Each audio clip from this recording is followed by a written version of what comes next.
In a packed congressional hearing watched by over 14 million Americans, Congresswoman Jasmine Crockett goes head-to-head with billionaire Charles Koch over his secret political network used to quietly reshape U.S. law. But when Jasmine reveals irrefutable evidence, the room erupts. Koch is left speechless, and within hours, federal prosecutors close in. What happens when power finally shatters, and the man who thought he owned Congress becomes the one under investigation? Stay with us. This is a story worth every second of your time. The doors opened with a quiet force, like a trigger being pulled. Jasmine Crockett entered the chamber not with fanfare, but with fire behind her eyes. Her steps were sharp, deliberate, heels clicking on marble as if marking the countdown to something unstoppable. The room was packed, cameras fixed, aides frozen, and political operatives eyeing her like a threat wrapped in a suit. She didn't smile, didn't nod. She sat at the table like a woman who knew the system wasn't made for her and came to break it anyway. The chairman struck his gavel. This hearing is now in session. We are here to examine allegations of unlawful political influence and dark money tied to Koch Industries. Jasmine opened her folder without looking up. Her silence was louder than any statement. Behind her, tension crackled. Across from her, a wall of suits whispered to each other with forced calm. This wasn't oversight, it was confrontation. Then came him.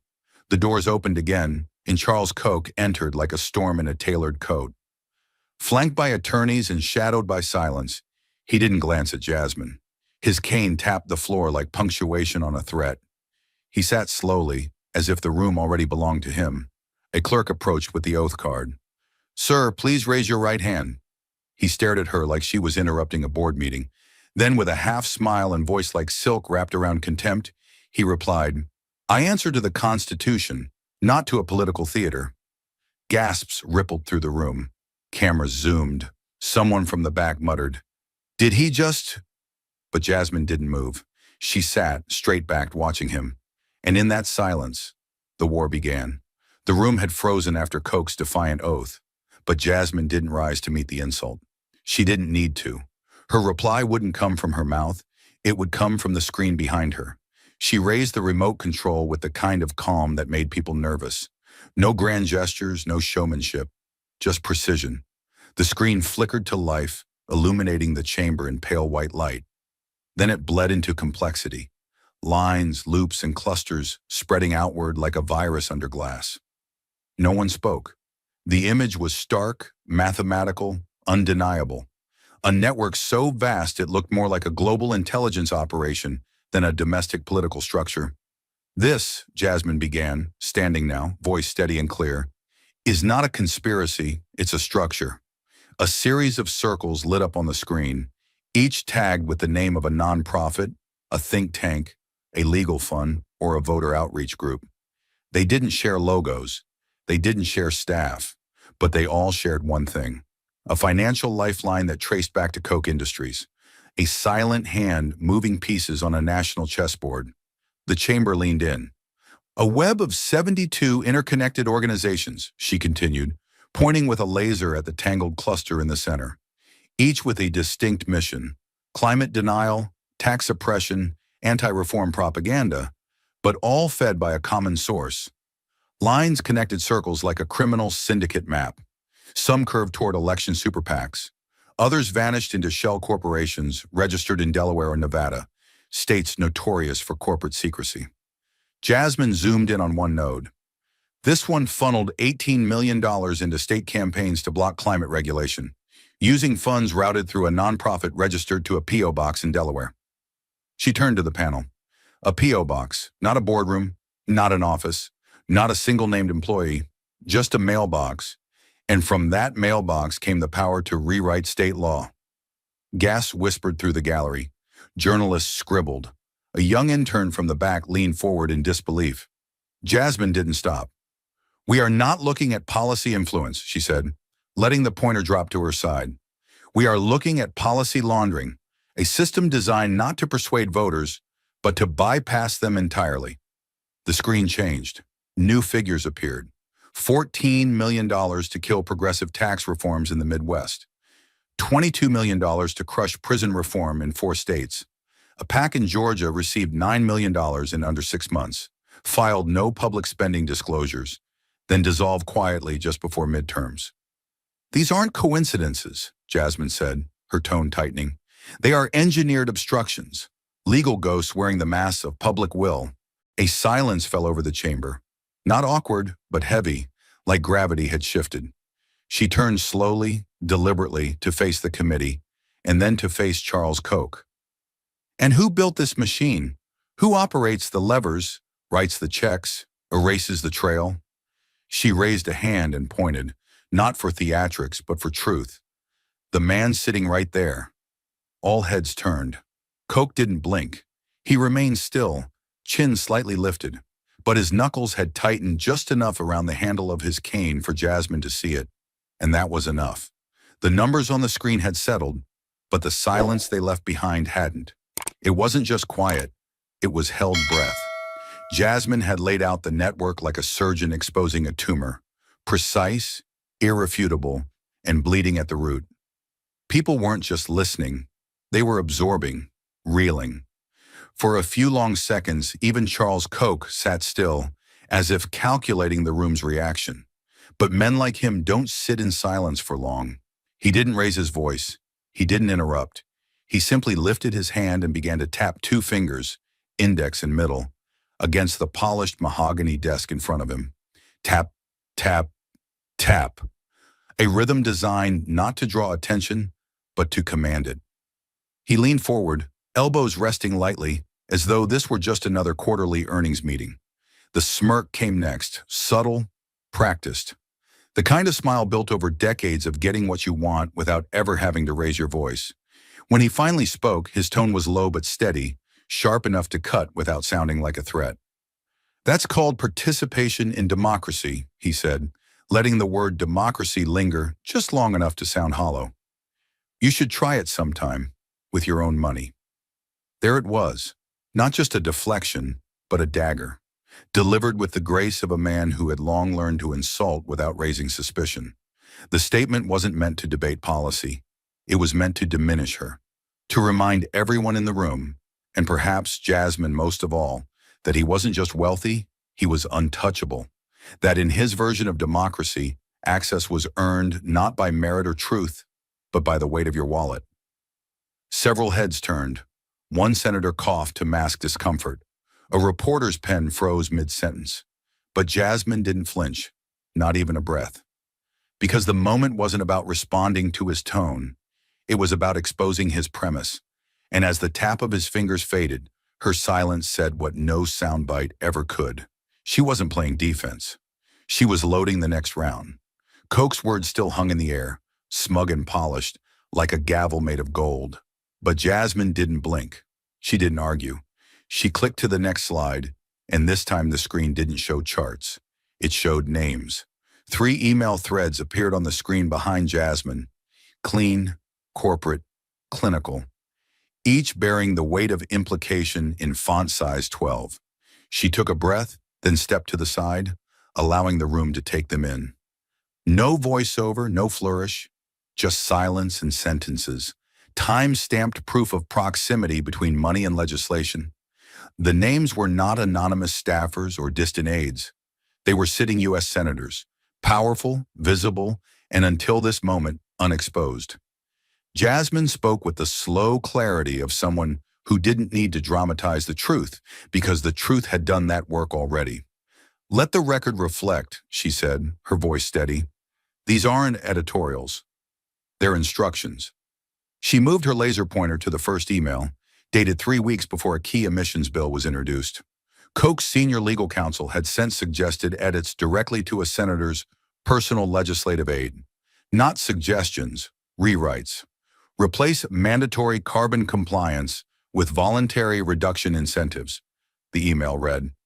In another, the subject line was blunt. Proposed language, energy relief clause.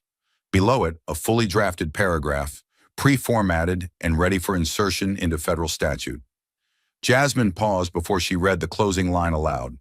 Replace enforcement clause with a voluntary compliance incentive. Language drafted below. No one in the room moved. She turned to the committee now, eyes locked on each face in turn. When a private citizen writes the law, she said, and elected officials merely upload it, is that democracy or something else? The weight of her words didn't drop. They settled like ash after fire. For a moment, no one breathed. Then slowly, Charles Koch shifted in his chair.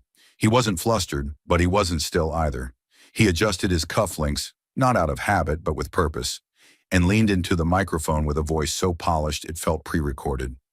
"Senator Crockett," he said, his tone half amused, half dismissive, "if political conversation is now considered a crime, you'd better indict every lobbyist in Washington." The words were calculated, designed to draw a laugh, and they did. A soft ripple from a few conservative seats. A signal. But Jasmine stood unmoved. She didn't blink, didn't smirk. Instead, she stepped forward, closing the gap between herself and the table. Not with confrontation, but with calm authority. Her voice came quiet, yet carved with precision. "Not every lobbyist funds the pen and decides the ink." No one dared to laugh after that, because in one sentence, Jasmine had named what the system refused to see: the difference between influence and control. And the man in front of her had made a career out of pretending there wasn't one. The echo of Jasmine's words had barely faded before another binder slid across the table. Its weight not in pages, but in consequences. What came next wasn't speculation, it was contract.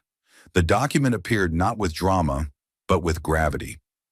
A leather-bound folder was handed to the clerk, who placed it gently before the chairman like evidence in a trial. Because that's what it was. Jasmine remained standing, but her posture shifted, shoulders locked, voice measured, presence controlled like a prosecutor walking into closing arguments. On the screen behind her, the heading projected in bold serif font: "The Liberty Initiative, Communication Strategy, Confidential." No conjecture, no interpretation. Just black ink, white paper, and intent made plain. She stepped toward the center of the room, slow but firm, and read aloud. "Use media to plant doubt. Confusion is the goal." The words didn't explode. They settled, heavy, poisonous, undeniable. The gallery behind her grew still. Staffers froze mid-typing. A reporter's pen slid off the page.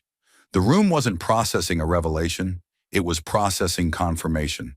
For years, public trust had eroded like shoreline in a storm. Now they knew who had paid for the waves. Jasmine paused just long enough to let the ugliness breathe, then turned back to the committee. "This wasn't outreach," she said. "This wasn't persuasion. This was sabotage by design." Her voice never rose, because it didn't have to. The contract had done the shouting. When truth becomes optional, control becomes inevitable. That was the plan. Not to win hearts, not even to win votes, but to make people stop believing anything is real. The silence that followed was different from before. It wasn't stunned. It was cornered. You could see it in the shift of suits, in the way some senators looked down not at shame, but at recognition. Because they'd seen this playbook before, in op-eds that asked the wrong questions, in headlines that blurred facts just enough to stall reform. But Charles Koch didn't stall. He didn't stutter. He didn't blink. Leaning back in his chair with the detachment of a man who'd written 1,000 such contracts and watched them all deliver, he adjusted his sleeve with care, then offered a smile, slight, deliberate, surgical. And then in a voice that dripped with calm disdain, he said, "Planting questions isn't manipulation. It's education for those who think too slowly." There it was. Not denial, not regret. Just ownership, not of the words, but of the power to say them without consequence. And that was the clearest message he had given all day. Koch's words were still hanging in the air, calculated, arrogant, unrepentant, when something unexpected cracked the rhythm of the room. Not Jasmine, not Koch. Someone from his own side. It began with the soft scrape of a chair leg against the floor, a sound too ordinary to matter until it broke the wall of silence. One of the Republican members of the committee stood slowly, hands trembling just enough to betray what his mouth hadn't said yet. All eyes turned. He wasn't a junior lawmaker. He was seasoned, respected, safe, or so they thought. His voice shook slightly at first, but each word gained weight like a dam giving way. "I have to say something," he began, scanning the room like a man searching for air. "I accepted campaign support from Mr. Koch's networks in 2020, and in exchange I was asked, explicitly, to stall this investigation, to make it go away before it reached this table." Gasps followed, but not the performative kind. These were real, from staffers, from journalists, even from the aides behind Jasmine, who suddenly looked at each other like they'd been handed a live wire. The congressman didn't sit back down. He kept talking. "I told myself it was just politics, that it was harmless." His eyes flicked to Jasmine. "But watching this now, I know it was silence for sale." The confession had shifted something. Not just the mood, but the balance of the entire room. For hours, Charles Koch had controlled the atmosphere without speaking much. His presence alone enough to keep the tension taut, the power dynamic tilted. But the moment a loyalist broke ranks, the illusion cracked, and Koch felt it. It started in his hands, subtle at first, then deliberate.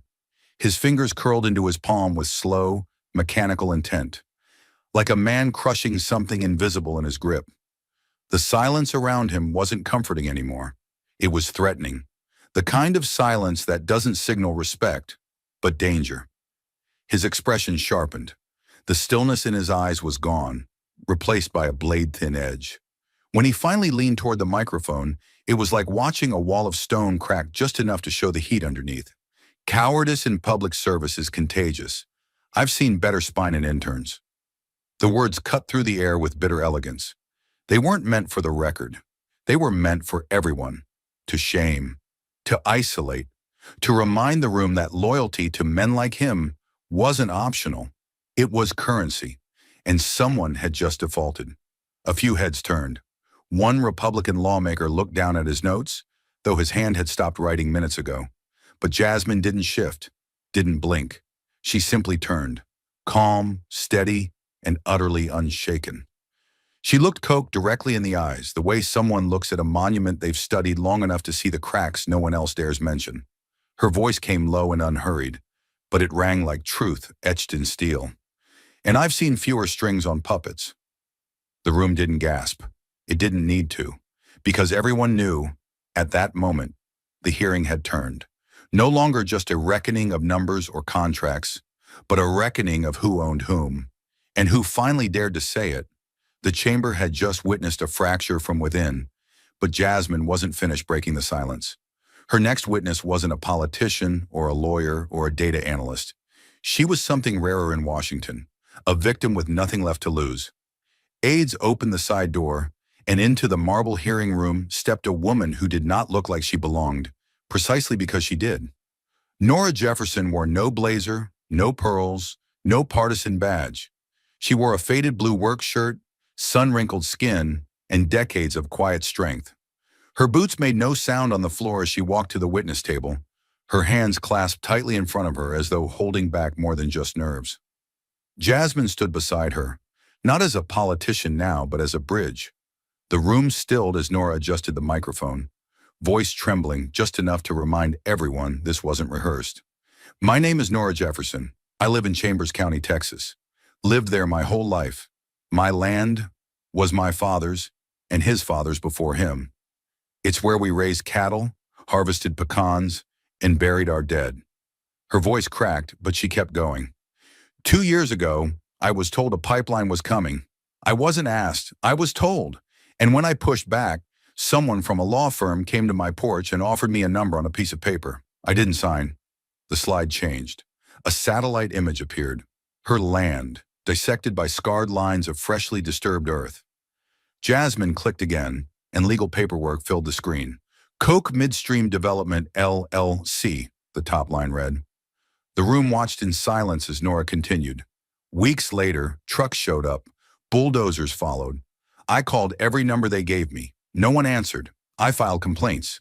I was told it was permitted activity. Her voice dropped lower. They dug through my family's graveyard. They cut the roots of trees that had been there since before I was born. Some members of the committee shifted uncomfortably. One staffer looked away, but Nora's eyes stayed forward. 3 nights ago, a man in a suit came to my property again. This time he brought papers. Said I could still get a check. Said I just had to sign something first. A non-disclosure agreement. Said it was for everyone's protection. I asked him whose protection he meant. He didn't answer. For a moment, no one moved. The story wasn't a metaphor. It wasn't policy. It was pain, delivered without anger, only the exhaustion of someone whose truth had been ignored for too long. Jasmine placed a hand on the edge of the witness table, steady but firm, then turned to the defense side of the room. Her voice cut through the silence like a blade. "Mr. Koch," she said without raising it, "would you care to respond?" Charles Koch leaned into his microphone with an ease that betrayed no emotion. His posture didn't shift, nor did his expression. It was the voice of someone who had made this kind of damage routine. She was compensated. Fairly. The words hung in the air, not as a rebuttal, but as a dismissal, as if land, memory, and dignity could be filed under cost of business, as if silence could be bought in acres and easements. The line between arrogance and sociopathy thinned. But Jasmine didn't flinch. She reached into the folder beside her, pulled out a single document, and held it up. Her voice was steady but laced with steel. "Then explain why your lawyer visited her the day before, with a non-disclosure and a threat." The page behind her appeared on the screen. Letterhead from a Koch-aligned firm. A signed statement offering compensation contingent upon silence. A highlighted clause that read, "Recipient shall not disclose nature, location, or details of interaction." Gasps erupted, not from Jasmine's side of the aisle, but from the audience gallery. Reporters tapped furiously. One committee member whispered to another, eyes wide. Koch remained still, but his jaw tensed just enough for the cameras to catch it. He said nothing. Jasmine didn't need him to. She let the paper speak. Let Nora's story speak. Let the silence speak. Because in that moment, the lie wasn't what Koch said. It was what he refused to answer. And the whole country was watching. The hearing room had absorbed hours of testimony, evidence, and controlled fury, but none of it had bent Jasmine. Koch's legal team, sensing the shift in momentum, didn't reach for facts. They reached for the one thing powerful men have always reached for when the walls begin to crack. Discredit the woman holding the hammer.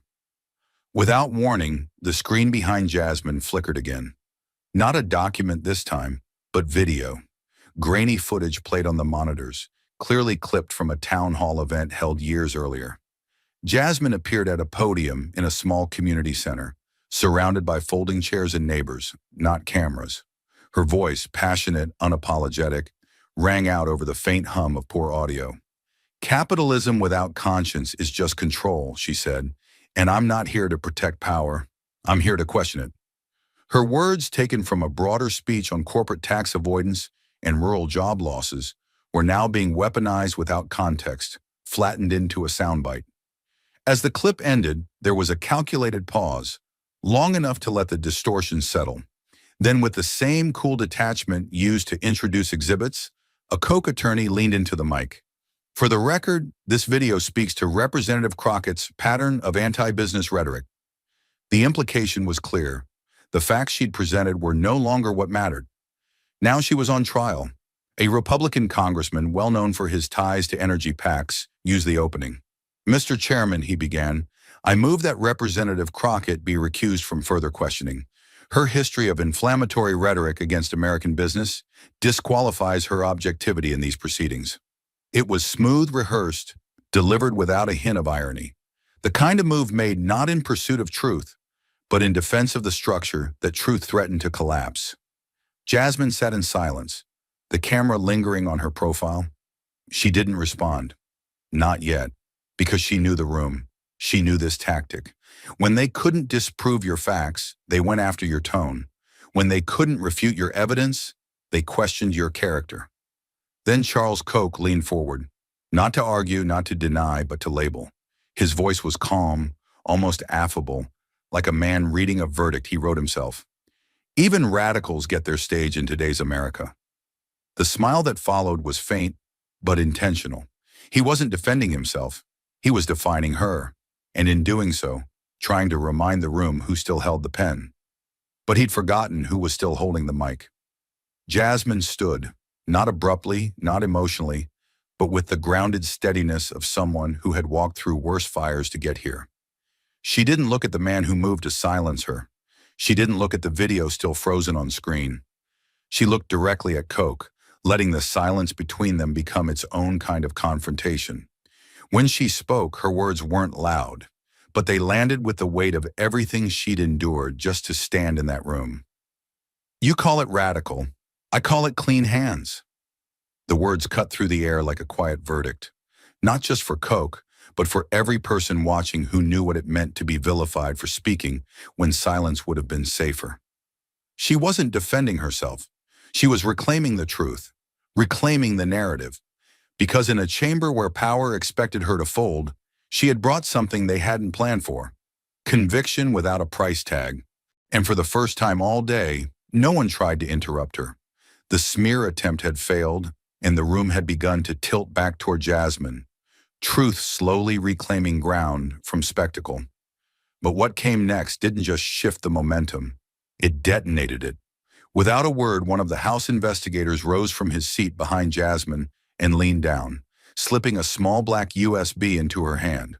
There was no announcement, no sidebar, no warning, just a flash of understanding between colleagues. Jasmine nodded once, almost imperceptibly, then turned back to the panel. "Mr. Chairman, with your permission, I'd like to enter into the record a new piece of audio evidence submitted by an anonymous federal source this morning," she said, her voice even. "It contains excerpts from a closed-door strategy session held in Clearwater, Florida, with Mr. Koch and senior policy consultants." The chairman blinked, taken aback, but nodded. The clerk took the USB and plugged it into the chamber's central console. The screen behind the witness table darkened, then flashed blue. A timestamp appeared in the top corner. March 3rd, 2024, 9:17 a.m. The audio began with the clinking of silverware, muted voices, and then a man's voice. Clear, unmistakable. Koch's voice. "Lobbying's outdated," the voice said casually, like someone explaining the weather. "We don't pass laws, we buy the people who do." A wave of gasps swept the room like a rolling shockwave. One aide dropped his pen. A senator whispered, "Jesus Christ," under his breath. The phrase wasn't ambiguous. It wasn't theoretical. It was admission. And not the kind whispered in private. This was strategy vocalized with confidence, because the man who said it had never been held accountable for speaking the truth out loud, until now. Koch exploded out of his chair. The transformation was instant. No longer the composed executive playing chess with policy, but a man cornered, teeth bared. His voice boomed through the chamber before the clip had even finished playing. "That audio is illegal, stolen property," he shouted, fists clenched at his sides. "You have no authorization to play that. None. This violates federal wiretap statutes, and I will see to it that every member of this committee is investigated for this breach." The room wasn't used to seeing him uncomposed. That alone struck like a revelation. For the first time, the man who had treated the proceedings like an inconvenience looked like someone afraid. But Jasmine didn't raise her voice. She didn't flinch, didn't even move from where she stood. She simply let the outburst burn out like a match held too long, and then, like she'd been waiting her entire life for that exact line, she stepped forward and said with brutal clarity, "So is the democracy you tried to purchase." The silence that followed wasn't empty, it was charged. Every word she said carried weight, and now the entire chamber could feel it pressing down, not as rhetoric, as reckoning. Koch froze mid-step. There was nothing left to pivot toward. No op-ed, no legal clause, no dollar figure that could absorb what had just been said and proven. Jasmine didn't continue. She didn't need to. The room was already shifting, and not just inside the Capitol. Phones vibrated along desks. Reporters stared, blinking, as if their screens had stopped functioning. Outside the building, alerts had already hit the newswire. A billionaire had admitted what the public had suspected for years, and a woman with no wealth to protect, only her integrity, had made the country hear it. She didn't smile. She just waited, because from here on, he would be the one answering questions. The chamber, still reverberating from the weight of Jasmine's final blow, now entered a silence more piercing than outrage. It wasn't the stillness of confusion. It was the silence before judgment, the kind that makes men shift in their chairs and breathe just a little too carefully. Every face in the room had changed. Staffers sat upright with held pens. Journalists leaned forward without blinking, and lawmakers glanced sideways. Not at the evidence, which now needed no interpretation, but at each other. The truth was no longer in dispute. Now the question was what this body would do about it. The chairman, normally dry and procedural, took a longer pause than usual before he spoke. His fingers tapped once on the desk before lifting the mic. Given the gravity of the testimony and the evidence submitted into the record, he began, his voice slow, deliberate. This committee will proceed to an immediate vote. The motion is as follows.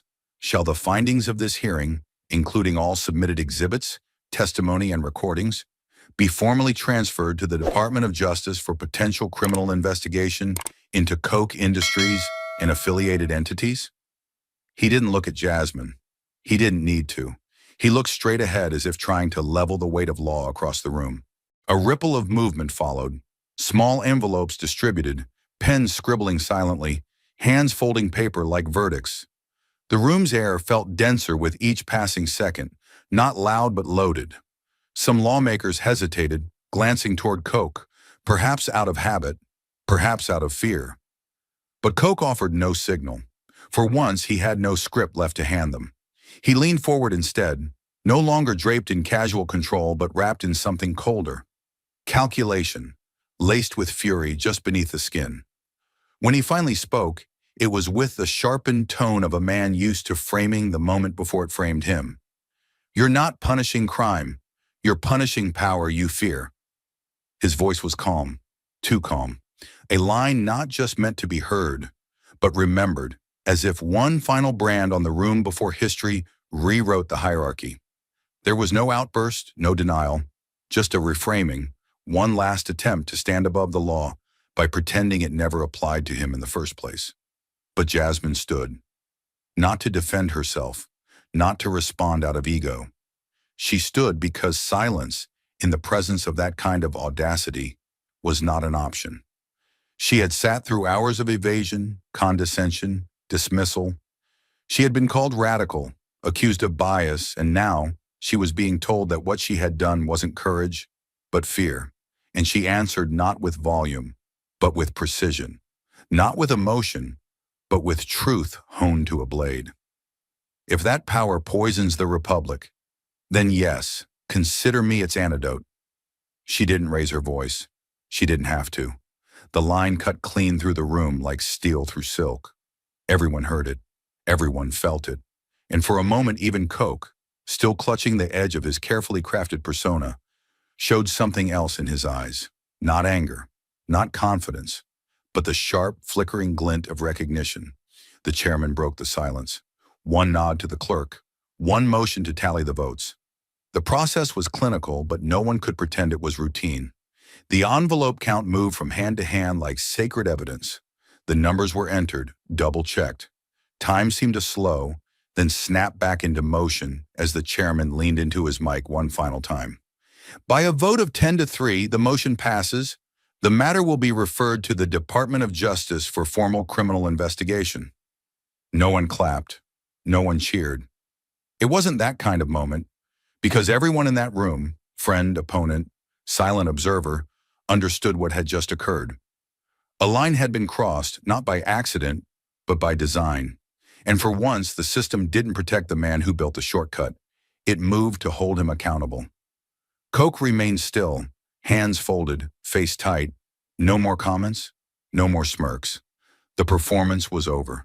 And Jasmine? She didn't lean back with satisfaction or take a victory lap with her eyes. She sat down quietly, finally, as if releasing the weight of every hearing she'd ever walked into where the truth wasn't enough. This time, it had been. She didn't look for applause.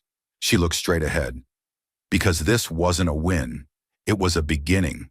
The vote had landed like a gavel across an empire. But no one moved.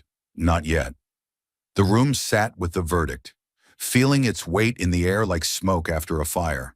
But all eyes slowly turned to one man, and for the first time all day, Charles Koch was no longer the one watching.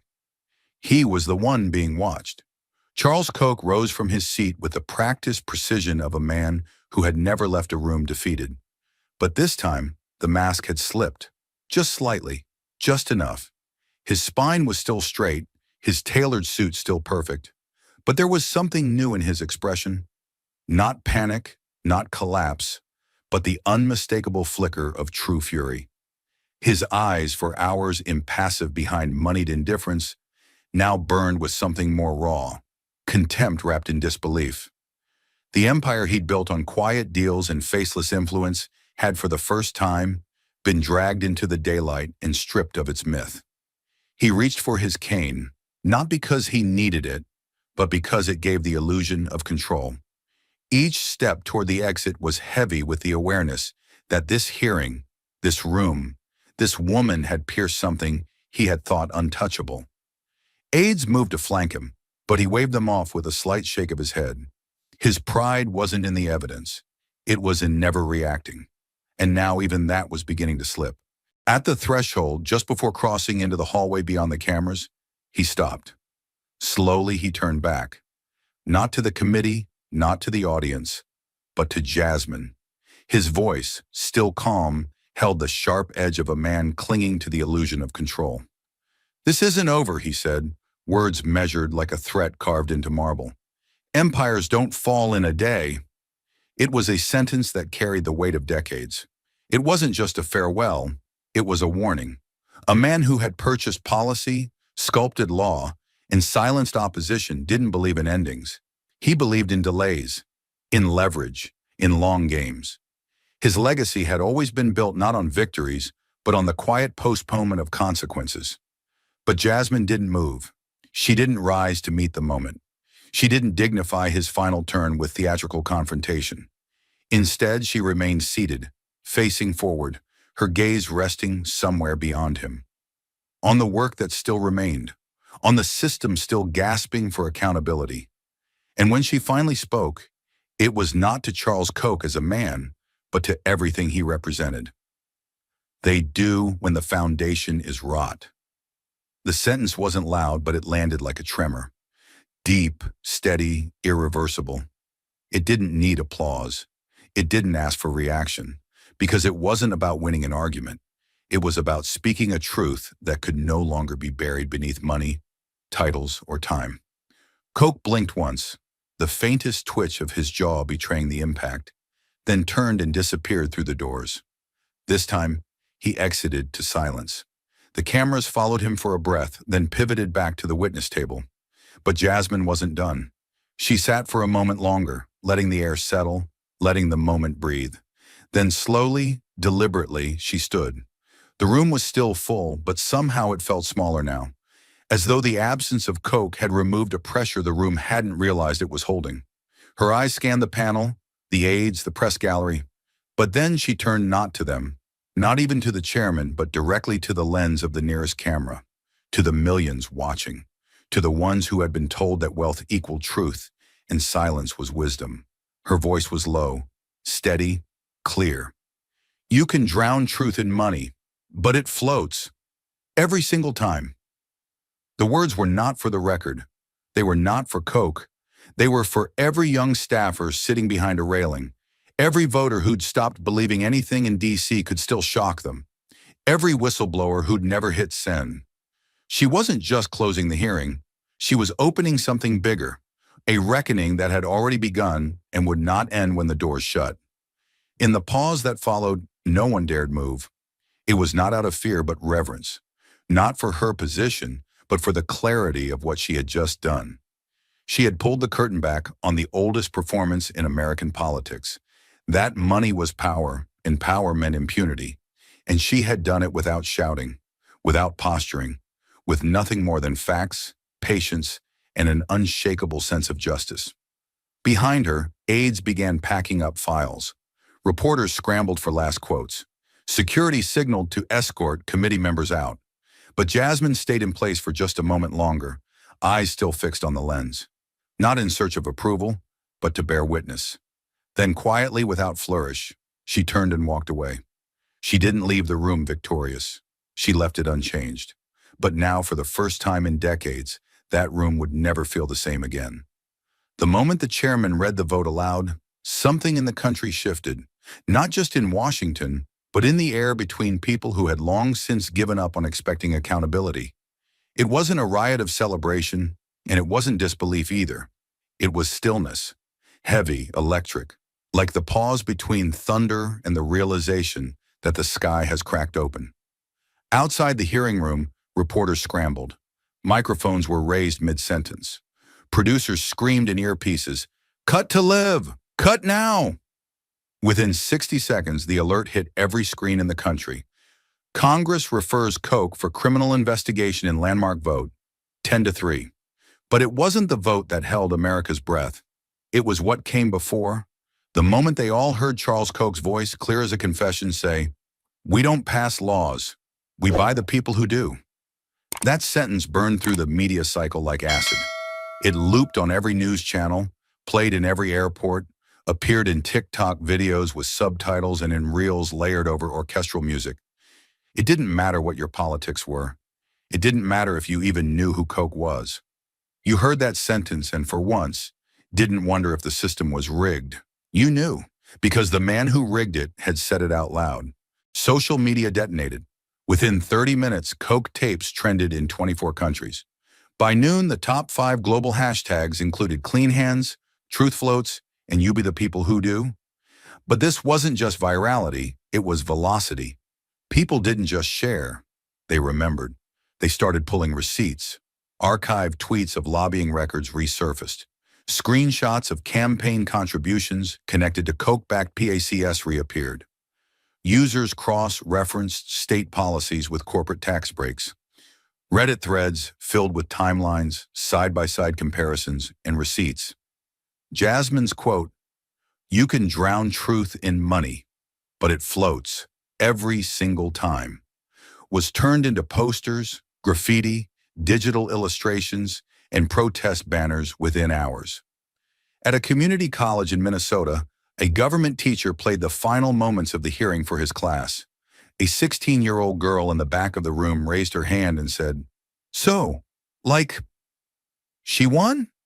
"No," the professor said, closing his laptop. "She exposed," and the room was quiet. Cable news tried to keep up. Analysts scrambled to reframe it, some calling it Watergate for the new age, others warning it could set a dangerous precedent against free enterprise. But the public wasn't listening to spin anymore. They had heard something too clear, too raw, too real to be softened. It wasn't theory, it wasn't hyperbole, it was recorded. In campaign headquarters across the country, aides scrambled. Some frantically reviewed old donor lists. Others revised press releases in real time. One high-level advisor to a prominent swing state senator was overheard yelling into the phone, "Scrub everything linked to Koch. I don't care what it paid for. Bury it now." Staffers working for corporate-friendly lawmakers began tweeting carefully worded statements of support for transparency while frantically checking if their bosses had ever been photographed shaking Koch's hand. And then came the resignation. At 5:42 p.m., Senator Alton Briggs from Montana, a 2-term moderate, heavily backed by Koch's political network, posted a photo of a handwritten letter on Twitter. The message was short, and it broke the news cycle again. "I didn't run for office to be someone's asset. I knew what the money meant, and I took it. I won't pretend I didn't. But I also won't pretend this isn't the line. I'm stepping down, and I'm sorry." It was signed in black ink. No press release, no talking points, just the letter. Within 15 minutes, it had been retweeted 480,000 times. Across the country, people began to gather, not in protest, but in witness. In New York, Chicago, Tulsa, and Montgomery, small groups formed at public libraries, on courthouse steps, and in parking lots near old Union halls. They didn't chant. They didn't rage. They read. People passed around printed transcripts of Jasmine Crockett's closing statement. College students pulled up the hearing on projectors in dorm lounges. Ministers began quoting her line about rot at the foundation during sermons. One preacher in Louisiana said, "God doesn't let the temple collapse because of one storm. He lets it fall because you've been patching the cracks with lies." In Detroit, a mural appeared overnight. Jasmine mid-sentence, facing down a shadowy figure with strings attached to Congress people like marionettes. The caption underneath read, "Not every lobbyist funds the pen." Meanwhile, in Jasmine's office, the lights stayed on past midnight. Staffers fielded over 7,000 emails in 6 hours, some angry, some threatening, but most of them thankful. Messages poured in from teachers, veterans, single moms, union members, undocumented students, and retired civil servants. One email simply read, "You made me feel like the truth still matters." I forgot what that felt like. Jasmine didn't hold a press conference. She didn't post a victory video. She went quiet, not out of retreat, but resolve. Her team said she spent the entire night writing personal replies to the first 100 constituents who'd emailed her after the hearing. No ghostwriter, no press team, just her and a blinking cursor. Someone asked her staff the next day if she'd seen that she was trending globally. They said she hadn't looked. That's not why she did it. By the end of the week, professors had added the hearing to their syllabi. Law students were analyzing the vote for precedent. Civic education groups launched a national campaign called Know the Web to teach young voters about political influence and corporate lobbying. What Jasmine Crockett had done was more than reveal corruption. She had named it, publicly, unflinchingly, and on the record.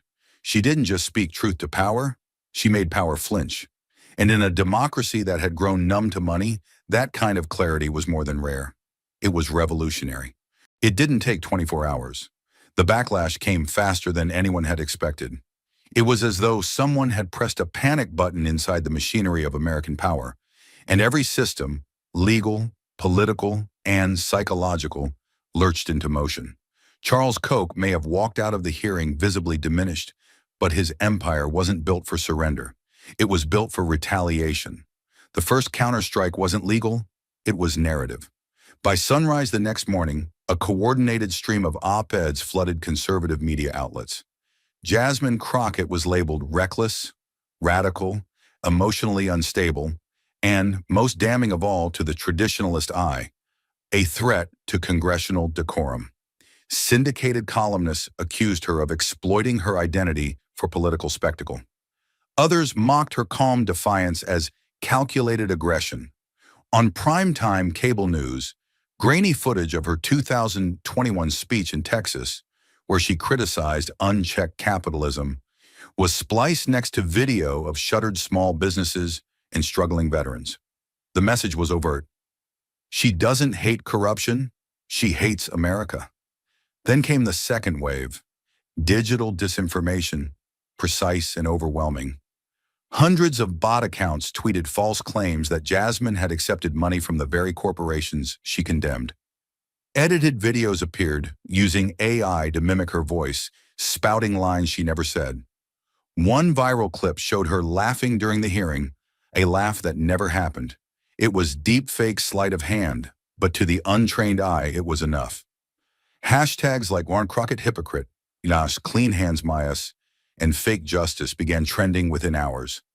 Meme factories and anonymous Telegram channels recycled the same doctored quotes with different backgrounds. Jasmine next to a hammer and sickle, Jasmine edited onto protest riots, Jasmine superimposed over burning American flags. These weren't just low blows. They were psychological warfare, aimed not just at discrediting her message, but reshaping public memory before it could fully settle. Even the language of power turned against her. At least 5 local stations in swing states ran pre-scripted news packages attacking her credibility. All featured the same copy. Congresswoman Crockett's conduct has raised concerns across party lines. Some included fake statistics, claiming that investor confidence had plummeted after her hearing. Others implied that by targeting Koch, she had endangered millions of American jobs. It was a lie, but lies travel well when they're carried by polished fonts and official-sounding narrators. And inside the Capitol, the silence began to creep in. A memo circulated behind closed doors alleging that Jasmine had compromised procedural neutrality by revealing the audio during the hearing. Several Republican lawmakers signed on to a demand for an ethics investigation, citing the inappropriate use of committee time for personal grandstanding. The accusation was baseless. It didn't matter. It was printed, quoted, aired, and repeated enough to become its own shadow truth. Even some Democrats began to waver. Privately, they praised her. Publicly, they dodged questions. "We're reviewing the full transcript," one senator said. "It was a dramatic day and tensions were high," said another. "We should be careful not to weaponize oversight," warned a third. The message was clear. She had said the quiet part out loud, and now everyone was rushing to pretend they hadn't heard it. Jasmine's staff received over 200 threatening messages in the first 48 hours. Many were anonymous, some weren't. One voicemail said she deserved to be dragged out of that chamber like the liar she is. Another, calm and chilling, warned, "People who talk like you usually don't last long in Washington." Her district office in Texas received a suspicious envelope, later cleared by Capitol Police. Right-wing blogs ran a story claiming her law license was under emergency review. It wasn't. But that didn't stop the story from reaching nearly 500,000 shares. One national outlet ran a headline that summed up the double standard perfectly. "Crockett under fire, hero or headache." In just 4 words, it rewrote the narrative from truth-teller to political inconvenience. Behind the scenes, lobbyists moved swiftly. PACs aligned with Koch's network launched a new Restoring Civility initiative, thinly veiled opposition to any politician willing to expose corporate influence. Vulnerable House members were offered campaign boosts if they publicly condemned personal attacks and oversight. Policy language began circulating that would limit the type of evidence admissible in future hearings. They couldn't erase what happened, but they could make sure it never happened again. And through it all, Jasmine remained visible, calm, unapologetic. She held a single press conference, no stagecraft, no slogans. Just her, a podium, and a row of reporters expecting fury. What they got instead was fire under glass. "If telling the truth makes me the target," she said, her voice steady, "then you're showing America exactly how power protects itself. And I'm not afraid of that. I'm accountable to the people, not to the donors who hide behind curtains." Her words weren't a defense. They were a dare. The following day, she returned to the House floor for a routine subcommittee vote. Every camera tracked her like a hawk. Opponents expected her to flinch. Some allies expected her to soften. But Jasmine didn't blink. She voted. She spoke. She walked the halls like someone who'd already survived what they were threatening her with. And that's what scared them most. Because the story wasn't just that she'd exposed Koch. It was that she'd endured the machine's full weight and kept standing. The backlash hadn't silenced her. It had revealed them. And deep inside the system, the ones who understood that the most weren't the loudest voices on TV or the faceless accounts online. It was the ones behind closed doors, with their fingers on the levers of influence, realizing too late that Jasmine Crockett wasn't playing to win a headline. She was playing to make sure the next one who came after her wouldn't have to fight just to tell the truth. At first it was quiet, the kind of quiet that follows shock, the kind of quiet Jasmine Crockett had seen before. When people are told they shouldn't feel what they feel, that they imagine the injustice, that power didn't just rig the game, it rewrote the rules, then gaslit the nation into thinking the outcome was fair. But the silence didn't last, because this time, the people had heard everything. They had seen Koch say the part that was never supposed to be said. They had watched Jasmine not only survive the machine, but name it, dismantle it, and walk through the smoke with her head high. And once people hear truth spoken clearly, unapologetically, and under oath, they don't forget it. The first ripple came in Atlanta, where a group of high school students, too young to vote but old enough to understand what it means to be shut out, organized a sidewalk teach-in. They brought laptops and speakers and played the hearing on repeat during their lunch period. One student held a cardboard sign that read, "I want a government I don't have to decode." By the next day, similar gatherings had sprung up in Denver, Philadelphia, Phoenix, and Louisville. College students printed out Jasmine's quote, "You can drown truth in money, but it floats every single time." and wheat-pasted it on dorm walls. Activists turned it into projection art on the side of federal courthouses. Teachers handed out the hearing transcript in civics class. A retired Marine in North Carolina recorded a message on his phone. Jasmine Crockett spoke more truth in 30 minutes than I've heard from Congress in 30 years. She stood up. Now it's our turn. And people did stand up. In Oklahoma, a Native Women's Coalition invoked Jasmine's testimony during a land sovereignty protest, linking Koch-funded pipeline policies to the erasure of tribal rights. In Minneapolis, a clergy-led vigil lit candles for integrity and leadership, and ended not in prayer, but with every participant reading her full closing line in unison. If that power poisons the republic, then yes, consider me its antidote.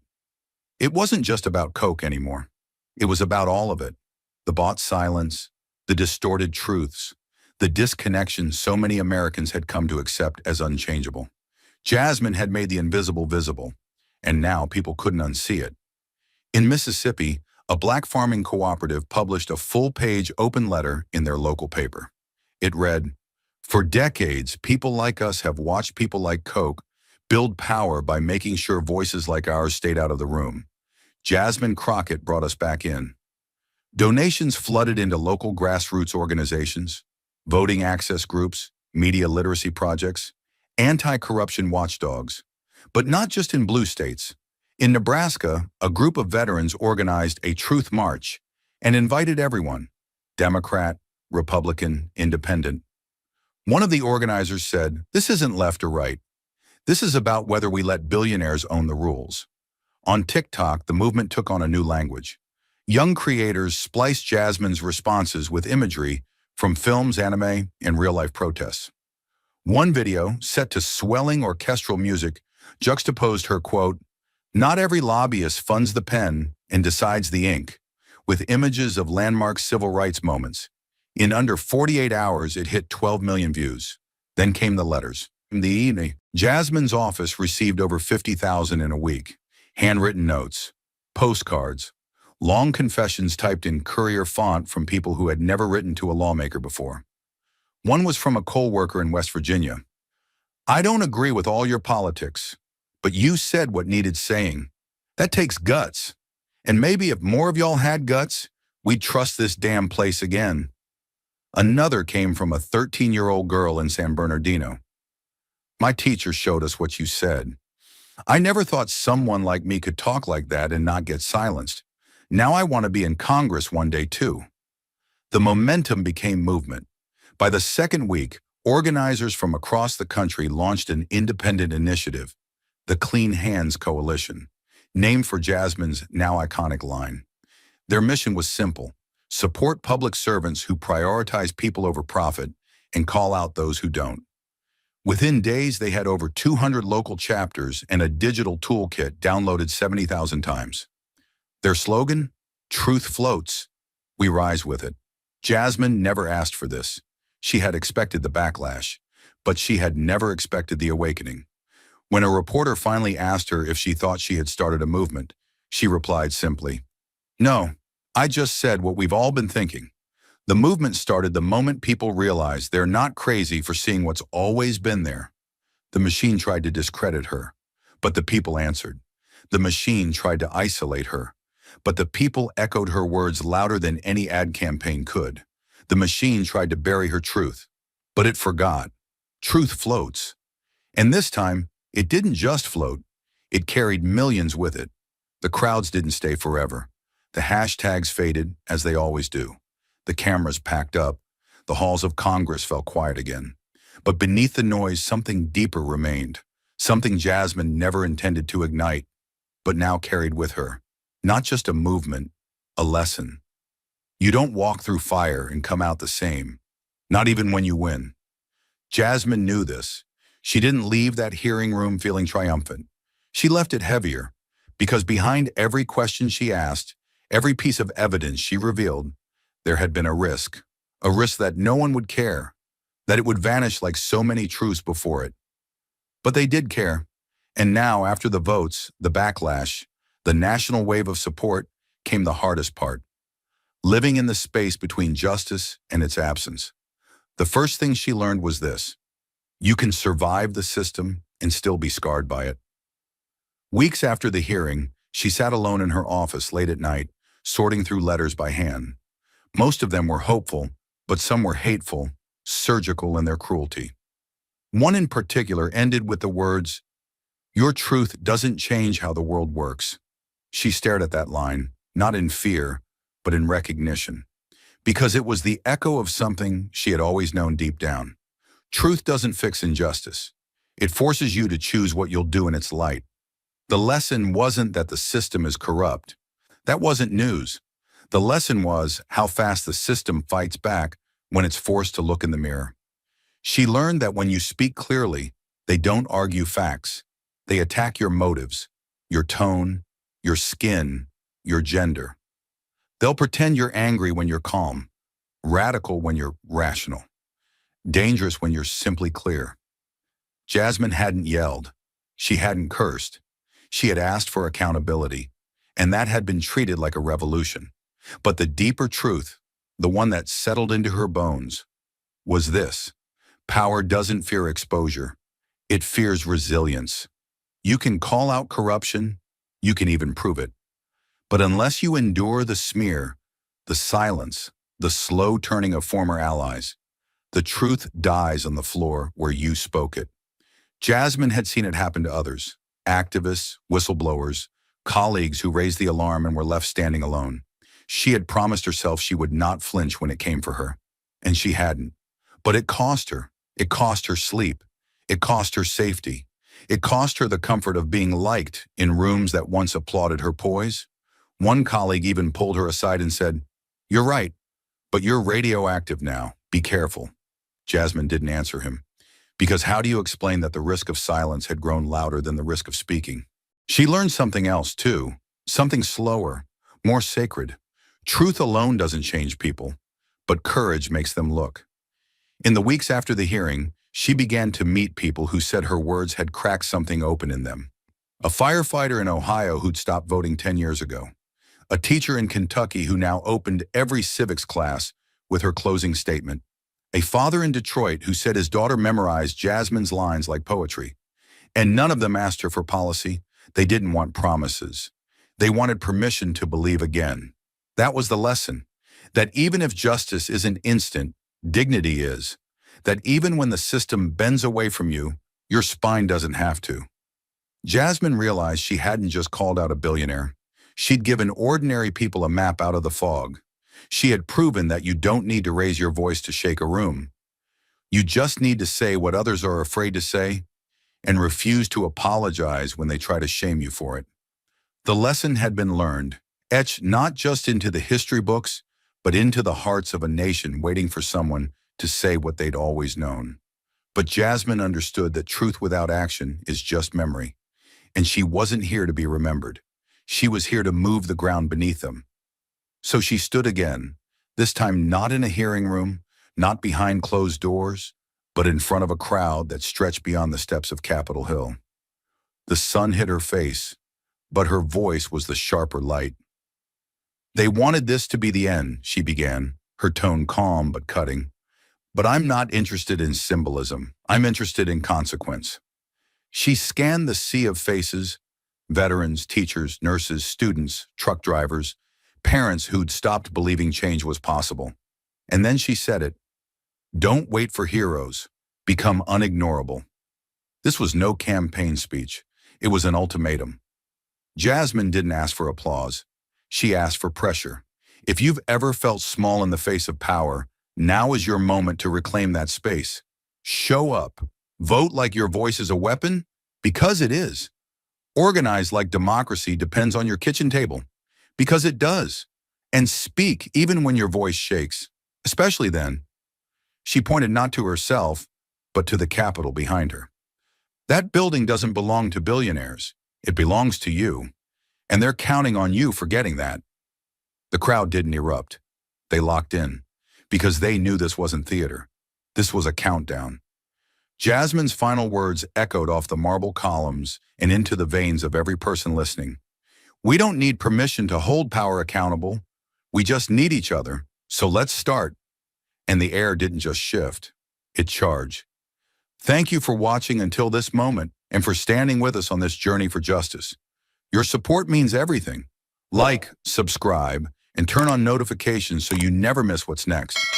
And we'd love to hear your thoughts. Leave a comment below and let us know what moved you most in this story. Together, our voices make a difference.